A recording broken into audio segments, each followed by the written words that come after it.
Chanukah gifts are something that many of us have grown accustomed to. That's part of Chanukah. For sure, growing up, it was expected. We were going to get gifts. And the question really is, where did this idea come from? Does this practice have Jewish roots? I mean, at first glance, it definitely appears to mimic the non-Jewish practice this time of year of gift giving. And if you think about it, that would make a lot of sense. We wouldn't want the Jewish kids to feel jealous, feel deprived. Why aren't we getting gifts? And therefore, we have the kosher way of giving gifts. We have the Jewish version of gift giving. The question is, though, if this in fact is mimicking, is copying, is imitating the non-Jewish custom, should this practice be permitted? And the truth is, although the focus of today's shir is going to be Chanukah gifts, today's discussion will have applications that go well beyond the 8 days of Chanukah.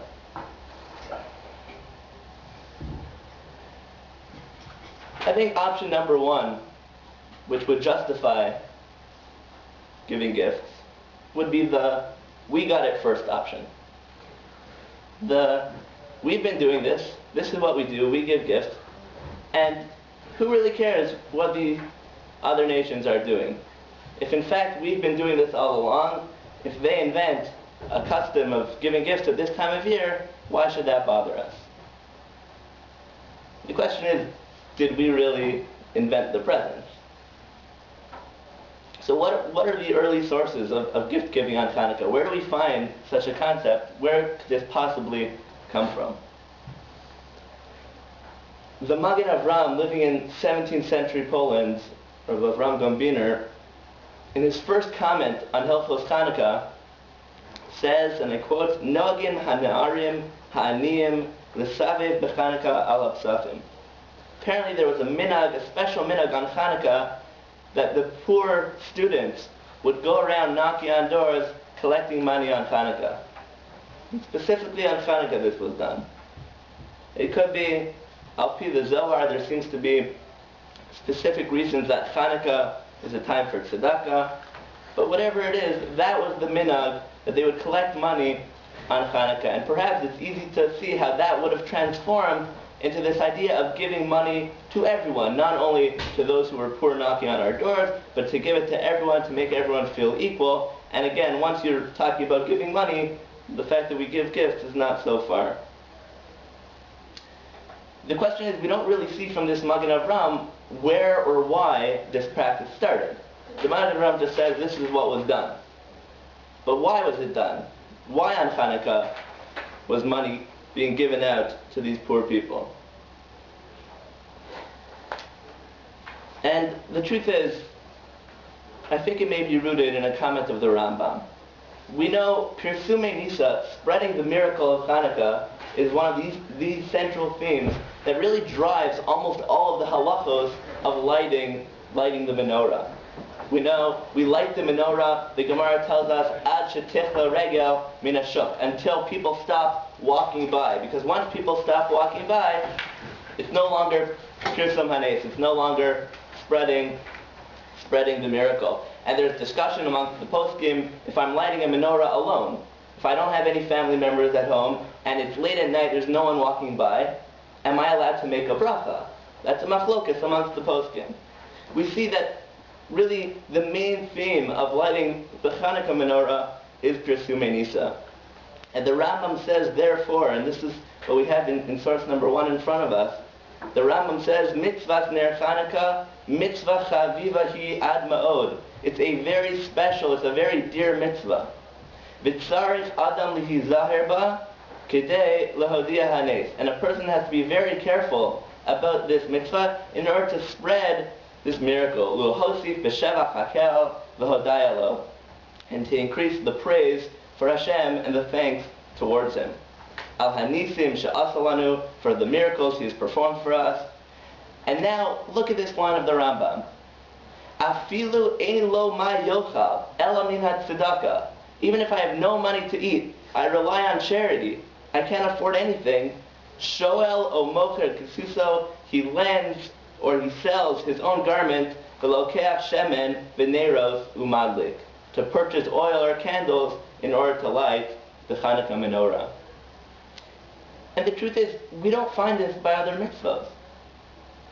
Even mitzvahs which are biblical mitzvahs. If I can't afford a lulav or an esrog on the holiday of Sukkot, do I have to sell the shirt off my back in order to purchase them?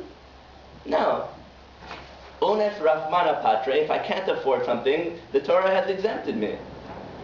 And yet for Ner Chanukah, this rabbinic holiday, the Rambam says you have to go one step further. You must sell the shirt off your back to light the candles.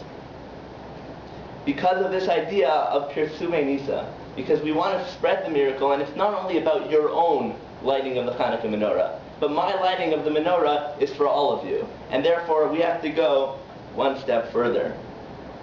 And perhaps this is the root of the minhag the Magen Avraham is talking about. That if we see the Rambam is telling us that those who are poor, those who cannot afford, have to go one step further, have to go beyond that which they go for all mitzvahs, then perhaps we wanted to make it available to them. We wanted to make it that it was a thing to give money to the poor people. It wasn't something they would feel bad about knocking on the door, but no, it became the custom, it became the minhag that the poor people would go around collecting money specifically on Chanukah.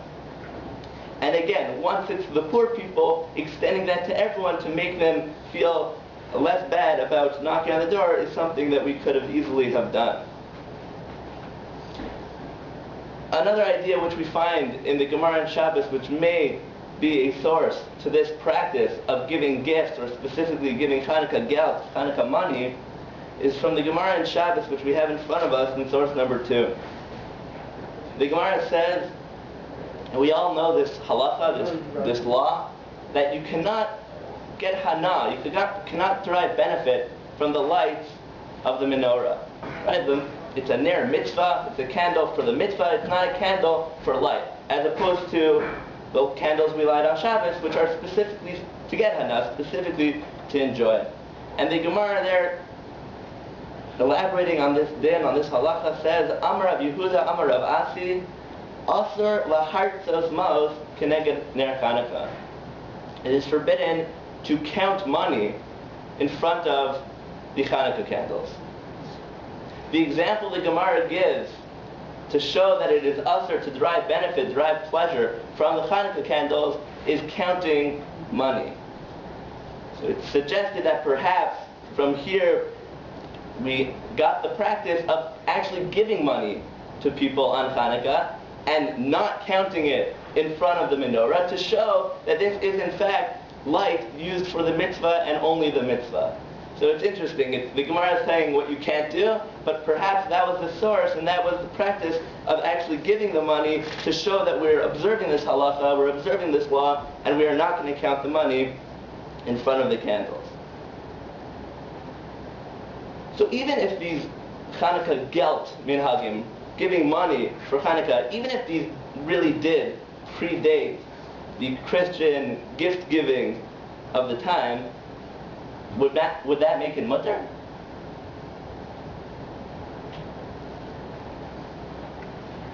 The pasuk in Chumash tells us, "Lo sakim lecha matzeva," that we cannot erect a matzeva. What is a matzeva?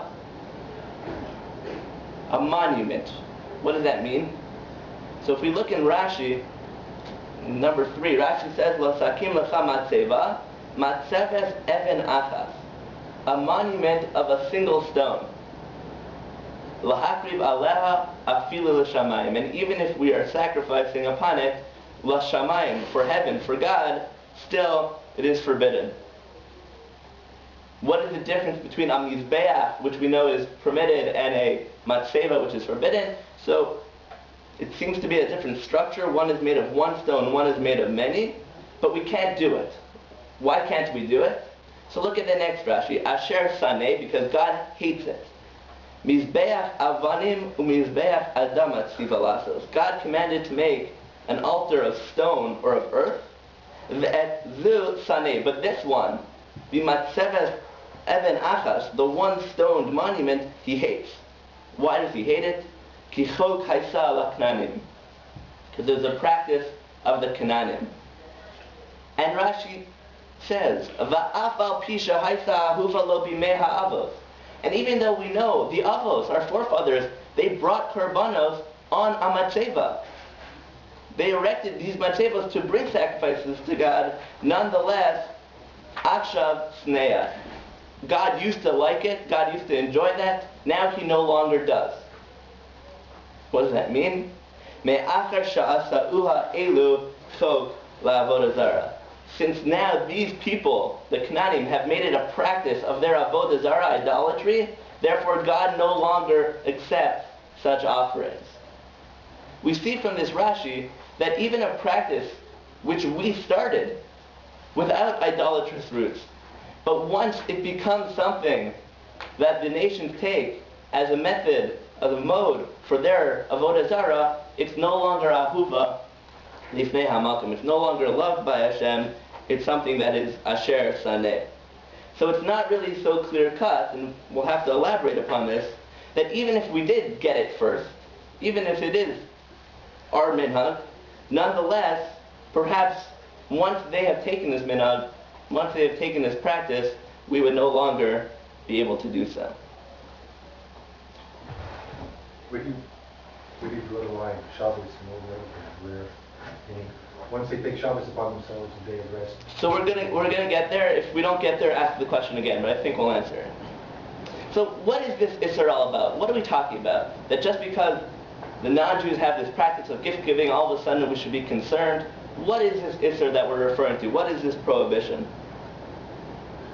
So if we look in number 4, we have a pasuk in Vayikra, K'maaseh Eretz Mitzrayim asher yeshavtem ba lo sa'asu.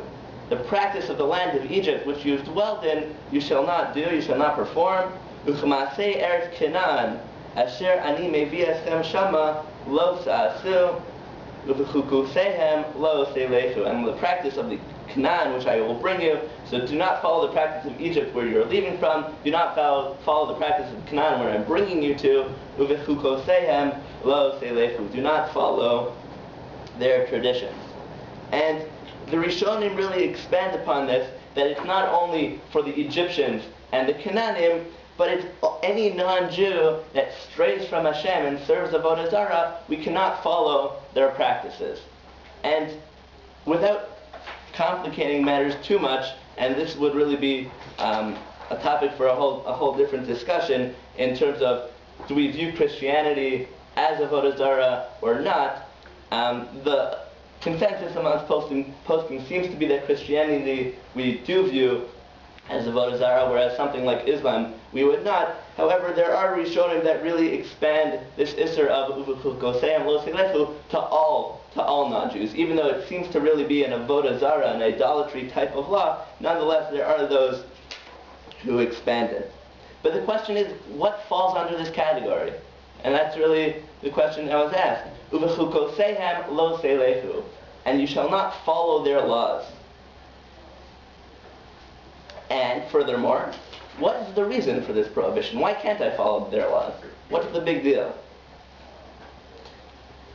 If we read the Rambam, when he elaborates upon this Isser, we get a sense of what the Isser is all about, what this prohibition, what this law is all about.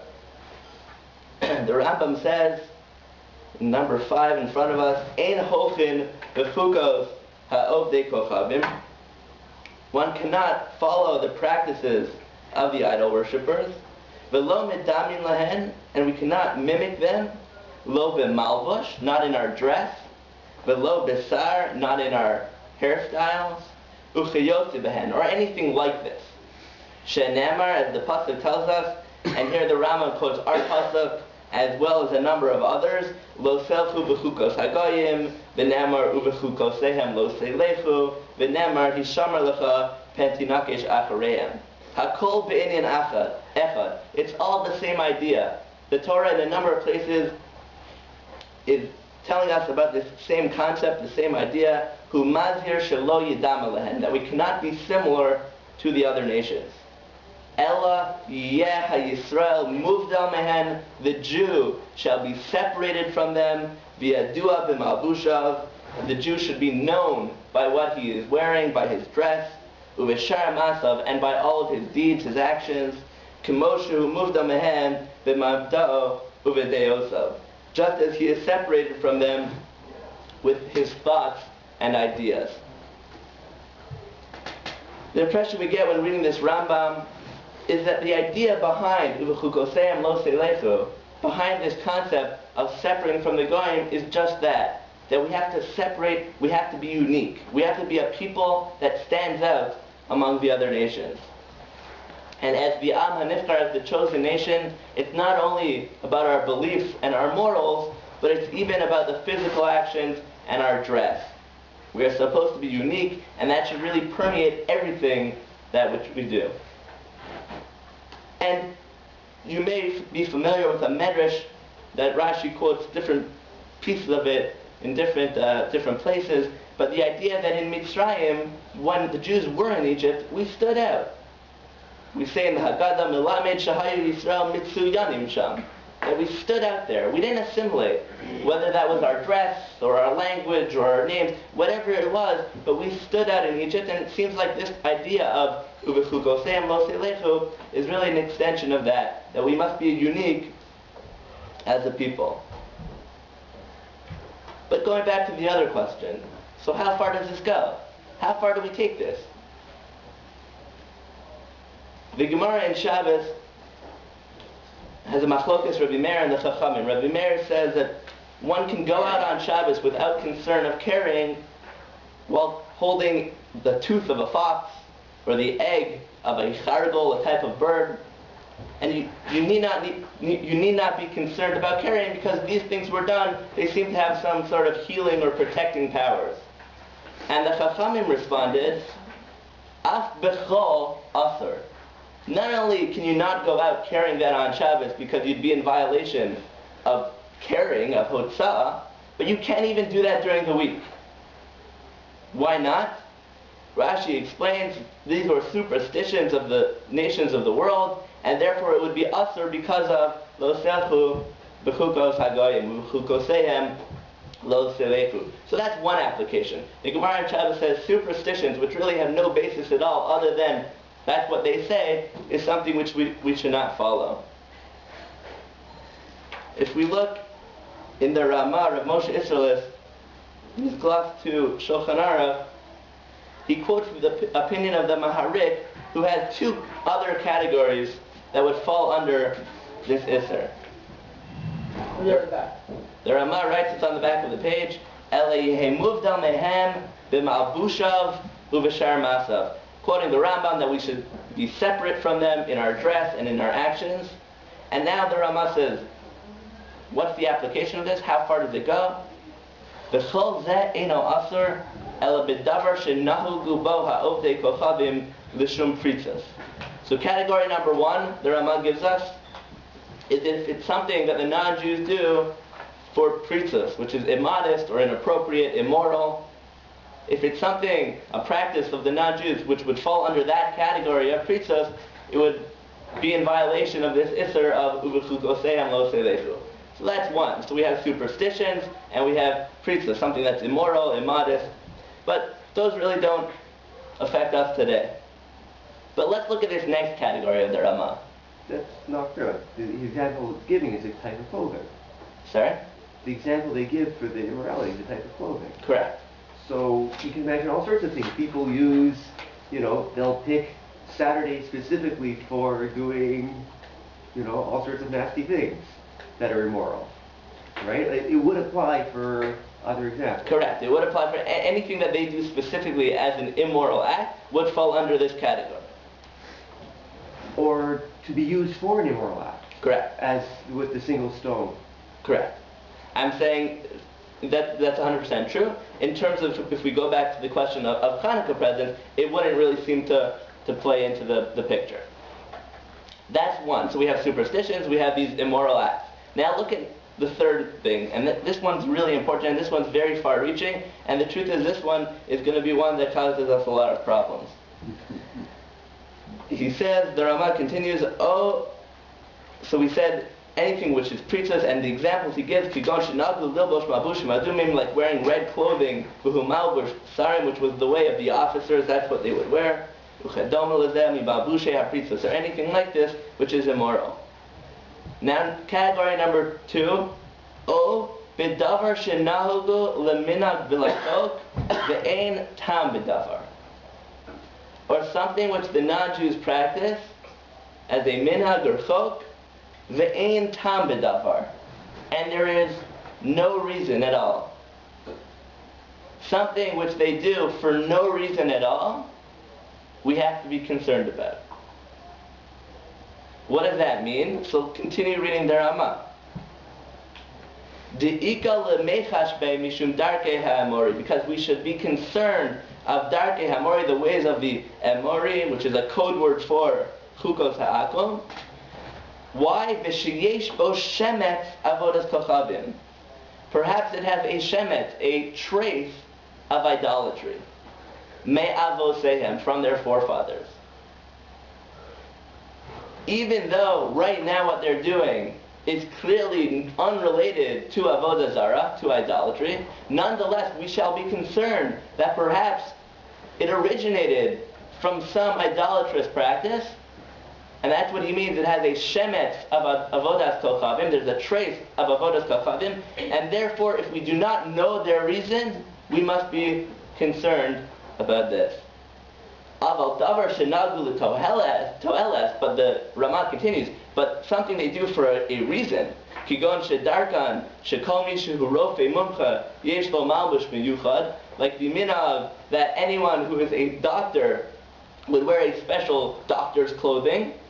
Something like that they do for a great reason. Shenikar bosho rofe uman, so everyone will know that he's a doctor. When you're walking around the hospital and the nurses are wearing this color scrubs and the doctors are wearing this, everyone knows who the nurses are, who the doctors are, who the assistants are. That's the point. So that mutar l'lovsho, that would be permissible. V'chein she'osin mishum kavod otam achar, or similarly anything they're doing for honor or any other reason, that would be allowed, mutar. L'chein amru, says the Ramah, sorfin ala malachim. Therefore the Gemara in Avodah Zarah says you can burn for the kings. The ein bo mishum darkei hamori, and there's no problem of chukos ha'akom. So what's this reference of burning for the kings? The Gemara in Avodah Zarah tells us that the practice was, both among Jews and non-Jews, that when a king passed away, as a sign of honor for the king, we would burn his bed, his clothing, so no one else would ever use these objects. It's similar to what we did with the Kohen Gadol's clothing. After Yom Kippur, we would leave them there and we would never touch them again. So that was the practice, that we would burn the bedding, the clothing of the king as a sign of kavod. So the Ramah says that that's honor, that's honorable, that has a reason, that would be permitted. We only have to be concerned about things which have no reason at all. And why are we concerned? Because we're afraid that really they had a reason, we just forgot the reason, or even the nations forgot the reason, but there's a shemet of avodah zarah, there's a trace of idolatry, and therefore we cannot do it. And this approach would really tell us that each custom we have to evaluate individually. And we have to determine, is this a custom, superstition? Is it priesthood? Once we throw those out, is it something which has no reason at all? And we have to be concerned that it has traces of avodah zarah. And therefore, Rav Moshe Feinstein, when discussing celebrating Thanksgiving, are Jews allowed to celebrate Thanksgiving? So the questions that he raises are just this. Number one, does Thanksgiving have roots in avodah zarah? And he suggests no. And then number two is, even if it doesn't have roots in avodah zarah, is it a minhag below tam? Is it something with no reason at all, and therefore we have to be concerned that at one point it had roots in avodah zarah? And Rav Moshe suggests no. He thinks it has a reason. We all know the reason is to give thanks to God. And therefore Rav Moshe concludes that since it has a reason, we don't have to worry about this second category of the Ramah, and therefore we'd be allowed to celebrate Thanksgiving. Rav Aaron Soloveitchik, yeah? Does that eliminate Boxing Day sales? There's a great reason for Boxing Day sales.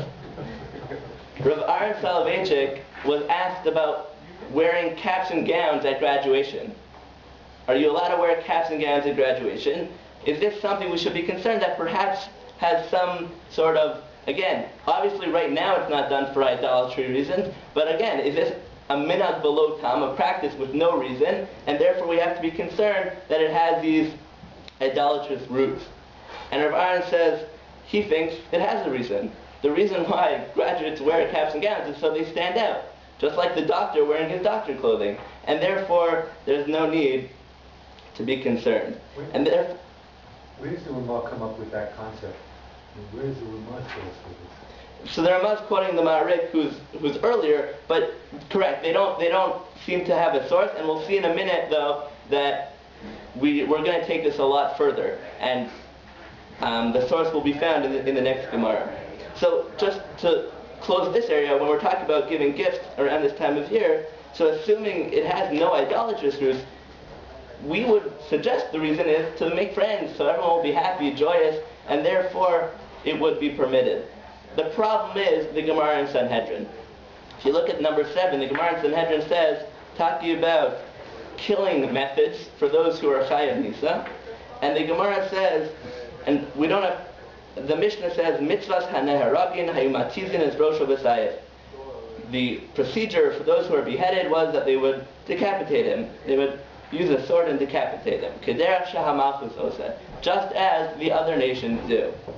Rabbi Yehuda says, nivul lo, that's a disgrace for the body.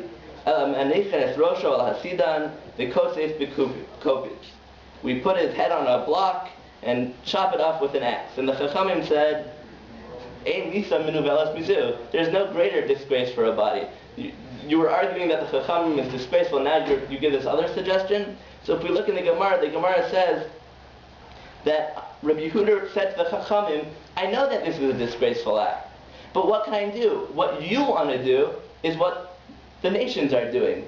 Kederach shahamalchus oseh. And therefore that's prohibited because of uvechukoseyem lo seilefu. And therefore I'm left with no option.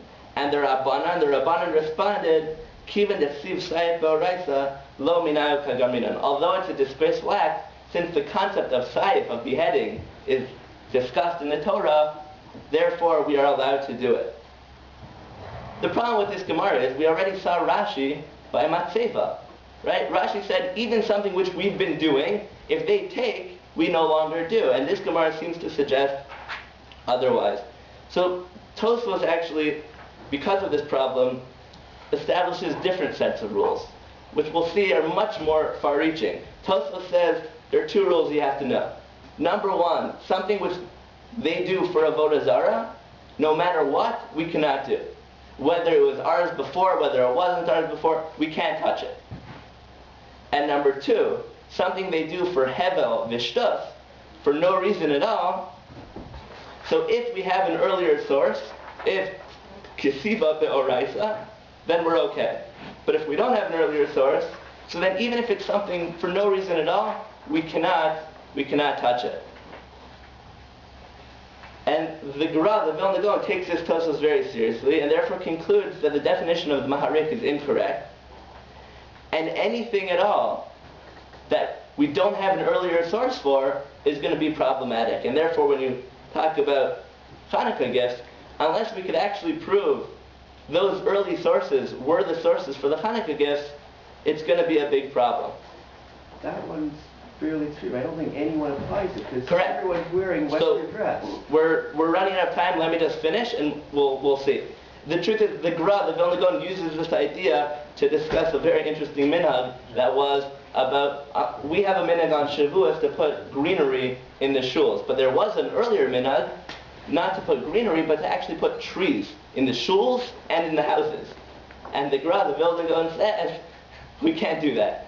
Putting trees in the shuls and houses, that's uvechukosem lo seilefu. We don't have, that's not ksiva ba'orais, the Torah. We don't have an early source to discuss putting up trees, and therefore we can't do it. So in terms of halacha, in your question, it's true. Rav Ovadia Yosef has a lengthy tshuva, and he concludes, it's good, Rav Ovadia Yosef's tshuvas are always really lengthy, and in the last paragraph he gives you the highlights. So he concludes, unless you follow the Gra, the Vilna Gaon, for all areas of halacha, which there are people who do, but most of us don't, one need not be concerned with this gra, and we could follow the Ramah strictly. And the truth is, if we look at the approach of Rav Moshe by Thanksgiving, or Rav Soloveitchik has the same opinion by Thanksgiving, that permit Thanksgiving dinners, it is because we're not following this gra. So in terms of Chanukah presents, there are those who speak up against it. I heard that Rav Shimon Schwab, the former leader of the Breuer's community, was very against giving gifts on Chanukah for this reason of Uvechuk Osam Lo Seilechu. But be that as it may, if we follow the traditional approaches of Rav Moshe, Rav Avadia, Rav Soloveitchik, based on this Ramah, it would seem that if we can claim that there's a reason we give gifts, to make people happy, so we won't be jealous, whatever the reasons are, it would be permitted. Like an example, if some of these gifts the Christians were giving were, do this and then you'll go contribute to an idol with part of it, then it wouldn't apply, right? Like, correct, but that's if you not so far from what's possible, right? Like, right. I mean, if you look in that Ramah, it's clear that even though they're doing it without any knowledge of Avodah Zarah. No, I'm saying if the current custom were, yeah, right? It's I can imagine Catholics doing, setting something like that up if they change their rules in 5 years. Right. I mean, I think if you go back to the early sources for the Catholics for giving gifts, I think some of them connected to when Jesus was born. There are 3 messengers that came and gave different gifts. So, but even then, I don't know that it was a sign of idolatry. If there was a child born and therefore they were giving... specifically about the, contribute a little for the idol. Right, correct. So then, once it becomes Avodah Zarah, so then, correct, then we would have to... And still a statue of Mary counts as an idol, is that correct, or is that still... A statue might have other problems in terms of statues... Not in a church that people will, bow down to? Or not quite bow down to, but pray to. Correct, that would count. What is the real fear of this uniqueness? Why does a Jew have to be unique? And what is the fear? Why this constant reminder that you do not, you're special, you're special, you're unique. If you're so unique, what is this fear? So I think it stems back to, especially if we take the approach which we see, all these sources point to the idea of following the practices that are idolatry related. And I think if we're not used to thinking about idolatry so much, but Avodah Zarah really is the most antithetical thing to belief in God. To belief in the one God, which is the fundamental of our belief. Anochi Hashem Elokecha, Lo Yeh Lecha Elohim Acherim. And therefore anything that is remotely related to that, remotely connected, right? There's prohibitions about going into a church, and prohibitions about all the laws about the akum, the chalav akum and pas akum, and they were all because of this idea that Avodah Zarah is the most antithetical thing to our belief, to our religion, and therefore we're going to do everything to stay away from that. It's true that, when we talk about clothing or things like that, which really are, external things. So, I mean, if we look around the room, it's clear that we don't really have our own modes of dress. And whether they did in Egypt or didn't in Egypt, that clearly no longer is something that's talked about. Just to end off, Rav Moshe has a tshuva when he discusses this issue of Jewish names, Jewish clothing, and he says that those were all things we had to do in Egypt before we had our own identity. But once we had the identity given at Har Sinai, when we got the Torah and mitzvos, that is our identity. And we need not be concerned with these external things like names and clothing and language. Nonetheless, the laws of Uvechuk Osam Lo Seilechu, the laws that still connect back to Avodah Zarah, those still clearly do apply, and that's what we're concerned about.